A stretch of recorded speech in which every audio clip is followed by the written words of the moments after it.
अशोक गहलोत ने कर्मचारियों को लेकर जो मीटिंग की थी, क्या कुछ उसमें बात हुई? माननीय अशोक गहलोत जी ने जो आज मीटिंग की थी, वर्चुअल मीटिंग, उसके लिए मैं कर्मचारी महासंघों को और सबको बुलाया। उसके लिए मैं माननीय मुख्यमंत्री महोदय का बहुत आभार व्यक्त करता हूं। साथ ही आज बहुत अच्छा माहौल उन्होंने क्रिएट किया है। राजस्थान में पहली बार उन्होंने ऐसे कर्मचारियों के संगठनों को बुला करके वार्ता की है। इसके लिए तहे दिल से मैं उनका शुक्रगुजार करता हूं। आज हमने सबसे कई बिंदुओं पर चर्चा की, जिसमें एक राजस्थान विद्यार्थी मित्र एवं पंचायत सहायक संघ के कर्मचारियों की मांग हमने उठाई।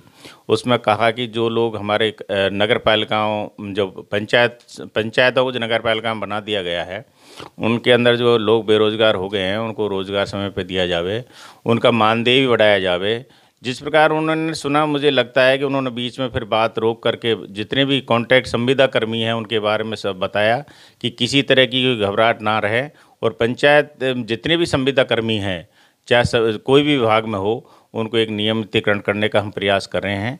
और बिल्कुल सारगर्भित वार्ता हुई और उसमें ऐसा लगा कि उनकी बिल्कुल पीड़ा को उन्होंने समझा है। जल्दी ही इस पर कार्रवाई करेंगे। साथ ही उन्होंने कहा कि हम जल्दी ही बजट में इस चीज़ को, जल्दी ही इसको, जो लोगों में भ्रम फैला हुआ है, उसको दूर करने का हम प्रयास करेंगे। क्या लगता है आपको, संविदा कर्मचारियों को लेकर सरकार सकारात्मक है? नहीं, पूर्ण रूप से आज वार्ता से ऐसा लगा कि माननीय मुख्यमंत्री महोदय ने इस पीड़ा को दिल पे लिया है और जल्दी ही इस पर कार्रवाई करने का उन्होंने बीच में वार्ता को रोक करके बिल्कुल उन्होंने समझ के सबको अवगत कराया कि आप किस तरह के भ्रम में ना रहें, हम जल्द ही इस पर कार्रवाई करेंगे। और कर्मचारियों के हितों को लेकर क्या क्या मुद्दे रखे गए, क्या क्या बात हुई? राजस्थान के समस्त जो भी संगठन है, उन्होंने अपने पीड़ावादी संविदा कर्मियों ने संविदा के बारे में, किसी ने वेतन विसंगतियों के बारे में, वेतनों और कुछ ही विभागों में पद पूर्ववर्ती सरकार ने कम कर दिए हैं, उनको बढ़ाने के बारे में भी उन्होंने पूरी जानकारी सभी संगठनों दी।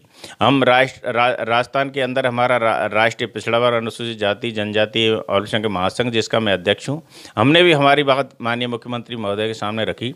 सबसे पहले हमने मुद्दा उठाया रिजर्वेशन का जो मुद्दा था, जिसमें पदोन्नति में आरक्षण वाले मुद्दे को हमने हाईलाइट किया। हमने ये माननीय मुख्यमंत्री महोदय से कहा कि माननीय, आपके सरकार के टाइम पर आपने लाखों रुपये खर्च करके एक पदोन्नति में आरक्षण लागू किया। देश में पहला प्रदेश है जिसमें पदोन्नति में आरक्षण दिया गया था, और आपने लाखों रुपए हमारे न्यायपालिका में खर्च करके हमें न्याय दिया। लेकिन हमें बड़े दुख के साथ कहना पड़ रहा है कि राजस्थान के कार्मिक विभाग द्वारा जो पदोन्नति में आरक्षण की अधिसूचना 11/9/11 जारी की थी, उसमें जो नियम बनाने थे वो आज तक नियम नहीं बनाए, जिसके कारण हमें आज भी पदोन्नति में का लाभ नहीं मिल रहा है। साथ ही माननीय मुख्यमंत्री महोदय से हमने बताया कि मैडम आदरणीय, आप राजस्थान में महिला सचिव भी बना दी है। पूर्व के सचिव ने भी इसमें प्रयास कर, हम आशा रखेंगे जो अभी मुख्य सचिव बनाई हैं उससे भी हमने ये कहा कि जल्दी ही हमें लाभ मिलेगा। तो हमने कहा कि आदरणीय कार्य विभाग द्वारा 20/11/97, जिस पर रोस्टर का संधारण करना था, 10/10/2002 और 17/1/2013, जिसमें हमारे जितने SC/ST के पद हैं उनको कैरी फॉरवर्ड करने वाला नियम है।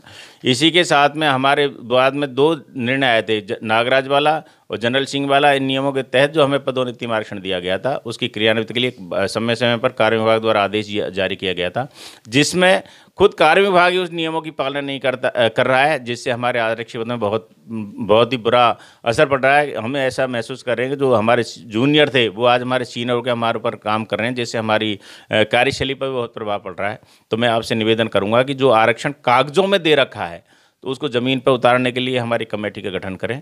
साथ ही हमारे जो लोग हॉस्टल में पढ़ करके SC/ST जो आरक्षित वर्ग के लोग जो समाज कल्याण विभाग द्वारा हॉस्टल के अंदर जो रह रहे हैं, उसके अंदर ना रहने की व्यवस्था है, ना खाने की व्यवस्था है, ना उनके नहाने धोने की व्यवस्था है, ना उनके गद्दे रिजाई जो व्यवस्था है, पूरी खराब स्थिति में है। क्योंकि मानदेय उनका केवल 10,000 रुपये, एक बच्चे का साल भर का वार्षिक खर्चा 10,000 रुपये तय कर रखा है, जो बहुत कम है। तो हमने कहा साहब इसको 20,000 किया जाए।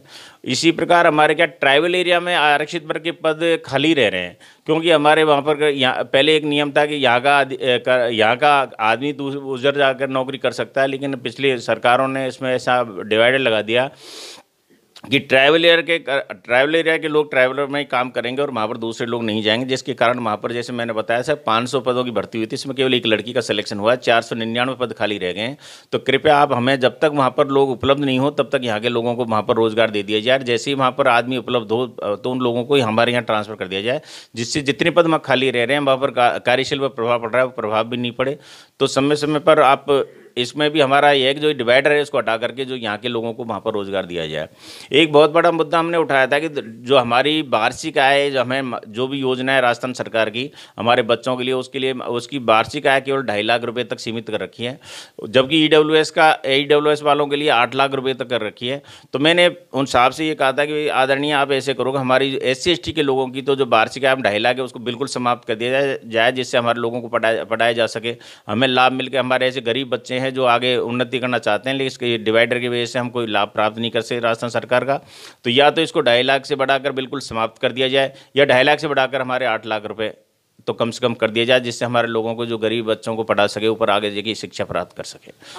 आपने जो मांगे रखी उस पर सीएम साहब का क्या रुख था? सीएम साहब ने बड़े धैर्य से सुना, उन्होंने DOP वालों से बीच में रोक करके वार्ता भी उनसे की, डिस्कस भी उनसे किया, लेकिन उन्होंने वार्ता करते करते ही बीच में उन्होंने ये रोक दिया था कि उन्होंने बीच में जैसे DOP सेक्रेटरी साहब का जो उनको बताया भाई ऐसी क्या बात है जो बीच में कैसे कह रहे हैं कि आरक्षण कागजों तक सीमित है।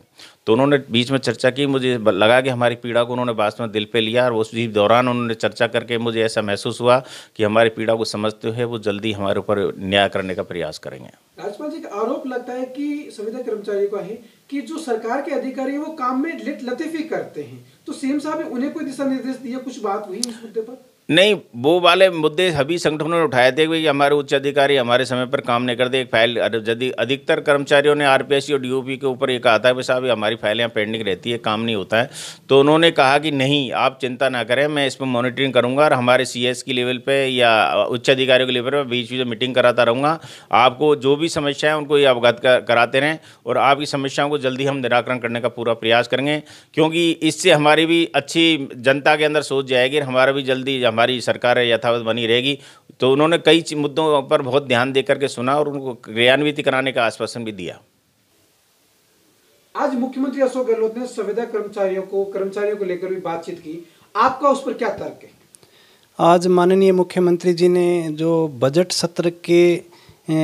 सत्र में संविदा कर्मचारियों के लिए और अन्य कर्मचारियों की समस्याओं के समाधान के लिए जो हमारे संगठन के संरक्षक बड़े भाई साहब राजपाल मीणा जी को जो मीटिंग में बुलाया, और भाई साहब को तो मैं इसके लिए धन्यवाद देना चाहूँगा कि उन्होंने मतलब मीटिंग में सबसे प्राथमिकता से जो हमारी समस्याएं थी वो सरकार के सामने रखी। दूसरे संगठनों के साथ साथ भाई साहब ने प्रमुखता से यह रखा है कि भाई पंचायत सहायक जो हैं वो काफ़ी दिनों से मतलब 12-13 साल से सरकार की सेवा कर रहे हैं, तो इनमें कई आदमी एज्ड भी हो गए हैं। वो चिंतित हैं कि भाई उनकी उम्र से संबंधित कोई दिक्कत तो नहीं आएगी।